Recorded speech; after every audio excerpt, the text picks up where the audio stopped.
Allora Presidente, no a casa qui lei pensa che la scune da furlanità, no? Sì, chi è in assoluta e in assoluta l'identità del popolo furlan e in assoluta la nostra fede cristiana e a cui lei per noi rappresenta la fonte di tutto. Sono contento di essere qui col sindaco di Aquilea e la biblioteca di Aquilea a portare la Bibbia in lingue furlane, perché le parole di Dio ad Aquilea in furlan è una roba importantissima, anche perché i vescovi, i patriarca di Aquilea e favelavi in rusticitas, cioè adopravi la lingua del popolo e quindi favelavi in furlan. Dopo, in pratica dal 1900, quando è stata la prima guerra mondiale, il vescovo di Udine ha detto che bisogna favelare partalian, perché se i militari non capiscono, e così i furlan si hanno avuto anche queste disgrazie, non solo la prima guerra mondiale, ma anche che di non poter la inglese e sentire i predis e favelare le lingue del popolo.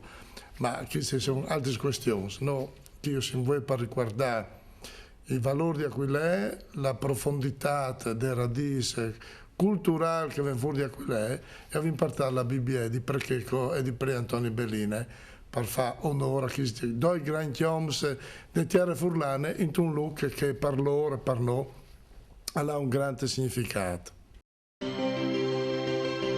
Allora, signor Sindaco, importante donazione da parte della provincia, no? Perché comunque vale, come l'ha sottolineato il Presidente, Aquilea è la scune, no? La nascita dal Friuli e Partesicala. Beh, mi resta un lavoro a poco di zontà di sé che è andato di tesare il Presidente. Sicuramente è un orgoglio e una grossa soddisfazione vedere all'interno della nostra biblioteca questi componimenti in Friulan.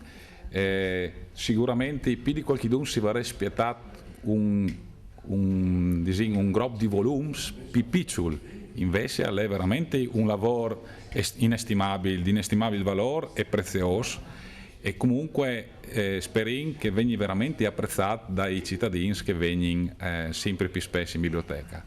Speriamo di arrivare veramente a trasmettere e a far capire l'importanza dell'identità friulana in un momento in cui l'identità e i confini vengono a colà, però il valore culturale, sapere di dove che vengono i principi che non sono dati, anche recentemente, dove pensando al terremoto, e in maniera che viene avuta la forza di reagire a che robischi, pensi che sia una roba che viene trasmette ai nostri sfiori.